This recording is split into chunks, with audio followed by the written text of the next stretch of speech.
اس سے زیادہ زندہ دل، ہر دل عزیز، فنی لحاظ سے کامل کلاسیکی نظم شاید ہی کوئی اور ہو۔ ایک فیشنیبل صاحبزادی بیلنڈا کے زلف کاٹے جانے کا قصہ کامل ایپک انداز میں بیان ہوا ہے۔ بیلنڈا کی آرام گاہ، اس کے خواب، آسمانی روحیں جو اس کی حفاظت پر مامور ہیں، سب بڑے دلکش انداز میں سامنے لائے جاتے ہیں۔ بیلنڈا کے سنگار کا سین ایپک شاعری کا کمال ہے۔ پہلا حصہ یہاں ختم ہوتا ہے۔ دوسرا حصہ بیرن کی طرف توجہ دلاتا ہے۔ اس کی تمناؤں، التجاؤں اور دعاؤں کے تمام طریقے جدید ہیں، کمال ہیں۔ یہاں ایک خاص قسم کی خرافات تخلیق کی جاتی ہے۔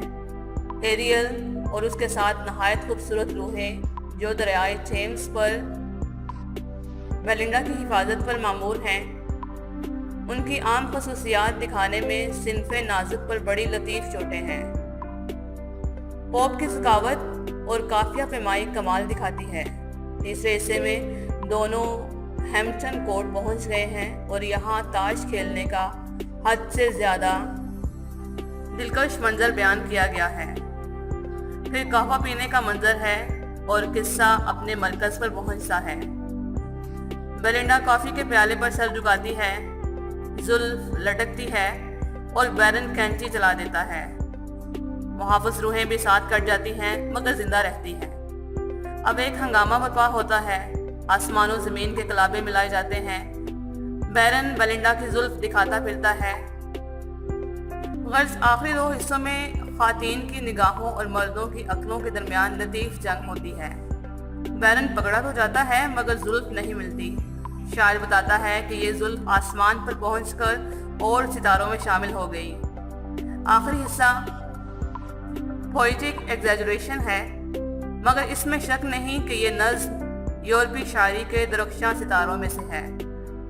کلاسیکی صحت، ترکیب اور تشکیل یہاں ایک عجیب رنگ اختیار کرتے ہیں۔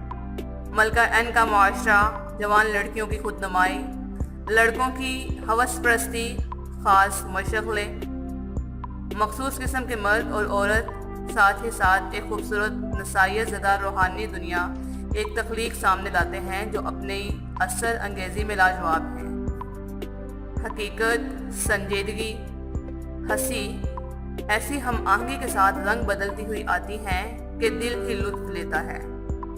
کپلٹ کمال کے درجے تک متوازن ہے۔ غور سے دیکھیں تو بالکل میکانیکی ہے مگر پوپ کی ثقافت کا وہ عالم ہے کہ ہوا میں اڑتے ہوئے معلوم ہوتے ہیں۔ اس کا نام آتے ہی چہرے پر شگفتگی آ جاتی ہے۔ انگریزی کی اس سے زیادہ مزاحیہ نظم کوئی نہیں۔ طویل نظمیں۔ پوپ کی زندگی تمام تر ادبی رہی۔ وہ 56 برس زندہ رہا۔ اس نے اپنی زندگی کو ایک طویل بیماری کہا اور لوگ اسے اس دور کے سب سے بڑے شاعر کی طرح پوجتے رہے۔ اپنے دور میں اس کا سب سے بڑا کارنامہ ہومر کا ترجمہ مانا گیا۔ یہ ادبی دوستوں کی صلاح پر شروع کیا گیا تھا۔ پبلشرز نے فراوانی سے مدد کی۔ یہ ترجمہ ہومر کی زبان اور ترنم کو اس درجہ بناوٹی بنا کر پیش کرتا ہے کہ اصل ہومر کا کوئی تاثر باقی نہیں رہتا۔ بڑے بڑے خیالی فکرے ایک نظام سا بنا لیتے ہیں اور اس سے شاعرانہ زبان کی بنیاد پڑتی ہے جو شاعری کے لیے ایک طرح قاتل ہو گئی تھی اور جسے رومانیت نے ختم کیا۔ پوپ نے شان قائم رکھنے کے لیے کچھ خاص الفاظ بھی شاعری کے لیے مخصوص کر لیے تھے اور تراکیب کا بھی ایک مخصوص قسم کا ذخیرہ اکٹھا کیا تھا۔ ان کے علاوہ دیگر الفاظ کو پست سمجھا جاتا تھا۔ ہومر کا ترجمہ پوپ کے کارناموں میں سے تھا مگر یہ پھر بھی ترجمہ ہی تھا۔ پوپ کا ارادہ ایک عظیم طویل نظم لکھنے کا تھا، چنانچہ اس نے طویل اخلاقی نظم ایسے آن مین لکھی۔ یہ اخلاقی شاعری کا شاہکار اور بالکل فارسی اور اردو مثنویوں سے مشابہ معلوم ہوتی ہے۔ اپنے دور کے فلسفیوں سے وہ گہرے طور پر متاثر ہے اور یہ نظم مثالی فلسفی نظم کہلانے کے لائق ہے۔ البتہ اس میں اس روحانی گرمی اور اس تخیلی رنگ کی کمی ہے جو اعلیٰ ترین نظموں میں ہونا ضروری ہے۔ اس نظم کے کچھ حصے اور کچھ اشعار دائمی قدر و قیمت رکھتے ہیں۔ پوپ کی طویل نظموں میں دی ڈنسیٹ بہت اہم ہے۔ ویسے تو یہ اس کے ضرب سے نیچے معلوم ہوتا ہے کہ وہ پست درجے کے لوگوں کا مذاق اڑائے، مگر حقیقت یہ ہے کہ پوری نظم میں شر یعنی ایول کا ایک مکمل امیج ہے جو اسے اپنے دور کی بدذوقی اور بدمزاقی میں نظر آتا ہے۔ اس نے اس نظم میں اپنے زمانے کے کئی شعراء کو مذہب بنا دیا ہے۔ متعدد ذہین نقاد اس نظم کو پوپ کا شاہکار سمجھتے ہیں۔ پوپ نے بہت سی مختصر نظمیں بھی چھوڑی ہیں جن میں کئی بہت رومانی اور لیریکل ہیں۔ ان میں elegy to the memory of an unfortunate lady بہت ہی پردرد ہیں۔ ایلوئزا ٹو ایبلارڈ میں وہی آزاد رنگ پایا جاتا ہے جس کے بعد کی رومانی شاعروں نے طرفداری کی، مگر یہ اور اس قسم کی اور نظمیں پوپ کی نمائندگی نہیں کرتی۔ پوپ کی شاعری کے شاہکار ایپسل ٹو آربتنو ہے۔ پوپ اپنے کمرے میں بیٹھا ہوا ہے، ہر قسم کے ملنے والوں اور مصنفین سے جو اس کی سفارش چاہتے ہیں تنگ آ کر وہ اپنے دوست کو خط لکھنے بیٹھتا ہے اور ان سب کی مزق تصویریں کھینچتا ہے جو گدھوں کی طرح اپنے کان کھڑے کیے ہوئے ہیں۔ اس نظم کے دلکش ترین حصے وہ ہیں جن میں پوپ نے اپنے بچپن کی زندگی، اپنی شاعرانہ قوتوں اور اپنے دوستوں کا ذکر کیا ہے۔ ایڈکس کا خاکہ اصل میں نثر نگار ایڈیسن کا خاکہ ہے۔ پوپ کی خاکہ نگاری کا شاہکار سپورس کا خاکہ بھی ہے جس کا اصل لارڈ ہاروے تھا۔ غرض یہ پورا مجموعہ پوپ کی سب سے زیادہ دلچسپ نظموں میں سے ہے اور اس کے بے شمار خاکے ہر دم زندہ ہیں۔ پوپ کی شاعری کی مخصوص وقت اس کی طنز نگاری میں ہے۔ اس میں زبردست تنقیدی شعور بچپن ہی سے موجود تھا اور ساتھ ہی ساتھ ایک پیدائشی ذکاوت اس کے اندر ودیعت کی ہوئی تھی۔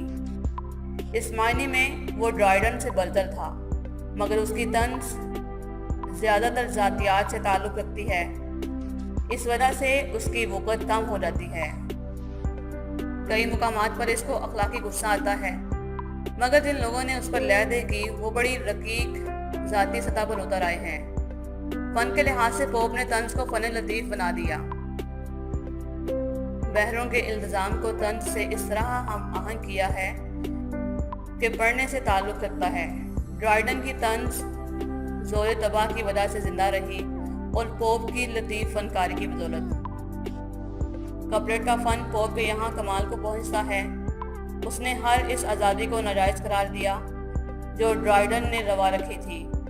پوپ نے الیگزینڈرین کا کبھی استعمال نہیں کیا۔ وزن میں بھی مطلق تنوع نہیں، تقریباً ہر مصرع 2 مساوی حصوں میں تقسیم نظر آتا ہے، خواہ یہ تقسیم کاما یا سیمی کولن سے ظاہر ہو خواہ نہ ہو۔ 2 مصروں کے اختتام پر جو کپلیٹ کی اکائی ہے معنی مکمل ہو جاتے ہیں۔ ہماری شاعری میں تو اس قسم کی پابندی بڑی عام بات ہے، مگر انگریزی مذاق کے لیے اس کا میکانکی اور یکساں ہو جانا ضروری تھا۔ پوپ کا معجزہ یہ ہے کہ اس کی اعلیٰ ثقافت اس مشین کے ہر پرزے بلکہ چھوٹی سے چھوٹی کل میں طنز کا کوئی نہ کوئی رنگ ایسا بھر دیتی ہے کہ ذہن چونک پڑتا ہے۔ پوپ کا کپلیٹ مطالعے کے لیے بڑی دلچسپ چیز ہے۔ یہ انگوٹھیوں اور آویزوں پر مکمل تصاویر بنانے کا فن ہے جو ہماری قومی شاعری سے مخصوص ہے۔